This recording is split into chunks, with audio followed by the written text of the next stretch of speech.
The intoxicating smell of lavender conjures up all kinds of old memories. A tiny sachet tucked in a drawer, a wonderful soap, or a walk through the garden, or a summer day.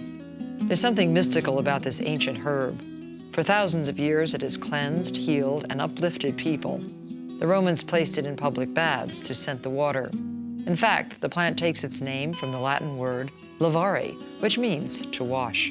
Recently, we visited the Peconic herb farm, which lies on the banks of the Peconic River in Calverton, New York. Owners Christina Spindler and her husband Mike started the farm 13 years ago. At the entrance of the property is the most wonderful lavender field. It is so magical that I wanted to share it with you. At Peconic River Herb Farm, they grow two different types of lavender. The first is Lavandula angustifolia, also known as sweet or English lavender. It is short-stalked and has larger flowers than some types, and it also has a fine, sweet fragrance. Within the angustifolia types of lavender we grow, we have two of the most common. We have the hidcote, which is a very dark purple and short dwarf type, and the Munstead, which is a little bit lighter, more variable in color, also a very short dwarf. They're nice for people with small gardens. The other type of lavender that Chris grows is a hybrid lavender called Lavandula intermedia. It is also known as French lavender. French lavender has longer stems than English lavender, more vigorous and uniform growth, and produces more of the fragrant oil. Most of Chris's crop is the long-stemmed French lavender. This variety is called Provence. It's named after the region in France where it's grown. I like it because it has a loose, wild quality. You can see that the stem length is really variable, and the color is that light lavender, which I like to use in the bouquets mixed with the dark purple. It's very vigorous, very easy to grow, and you can see the bees love it.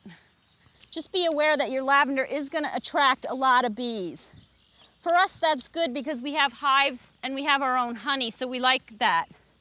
Now we come to my favorite variety, which is Grosso, Lavandula intermedia Grosso, named for the person in France who bred it. The very long uniform stems make it ideal for long stem bunches and lavender wands. It's also the highest in oil content. That's really what it was bred for. Lavender needs full sun and well-drained soil. The sandy soil at Peconic Herb Farm provides excellent drainage. The soil on Long Island is acidic, so pelletized lime is used to reduce the acidity and give the lavender the alkaline conditions it prefers. She also spreads a granular all-purpose fertilizer before planting. I try to space the lavenders about 3 feet apart both ways, meaning that they'll be 3 feet from the plants to their side and also 3 feet from each other within the row. So we've laid out the row with the string and stake, and now I'm going to go along and space the plants. This is kind of important because even though they look small now, they get much bigger very quickly and fill in between each other. So we want to be able to cultivate between the plants while they're young. When I plant the lavender, I like to, as I'm digging the hole, make the hole a little bit bigger than what I actually need. And while I'm doing that, I'm mixing the lime and the fertilizer down into the hole. Because it's a perennial, meaning it stays in the ground for many years, you've really got to keep after the weeds. And so a good scuffle hoe, and keep cultivating to keep the weeds down. Lavender doesn't compete well with surrounding plants. I'm also setting the lavender in a little bit deeper than the surrounding area so I can make a shallow depression around the plant to catch the water. It's really important to water it in the first few weeks after they're planted, even though they don't need a lot of supplemental water once they're established. The first few weeks, I would say, it's important to water deeply once a week, particularly if you're planting late in the season where it's very hot and dry. And you can see how the well around the plant holds the water and directs it down towards the roots, instead of wasting water just sprinkling the entire area. Remember, we don't want to water the weeds. We want to water the lavender. Chris watches the flowers carefully to gauge the right moment to harvest. When the first florets or tiny flowers on the flower stalk begin to open, she'll begin the harvest. Once it's ready to harvest, it's a good idea to get all of it as quickly as possible because that's really the premium lavender. Later on, when all the florets on the stem are opened, they begin to brown and fall off. At that point, it's really good for craft work or cosmetics or cooking, but it isn't as good for bunching. So the first few days of cutting will always yield the best lavender for fresh or dried bunches. Harvesting is like shearing a sheep. You reach down, you grab a nice big handful of lavender, and you start to clip the stems off just where you see the foliage beginning to emerge on the woody base. You don't want to cut down into the heavy wood at the bottom. You really just want to cut the flowering stems. But as I'm doing that, I'm trying to shape the plant into a nice globe shape for next year and not leave any stray strands of flowers. I always make sure I have a nice sharp pair of pruning shears so that it doesn't fray the ends on the lavender, and it makes the job so much easier and more pleasant to have the right tools. Try not to cut more than what you can work with in one day, whether you're bunching or making wands. You don't want to end up with a big heap that you can't do anything with and it's laying around overnight.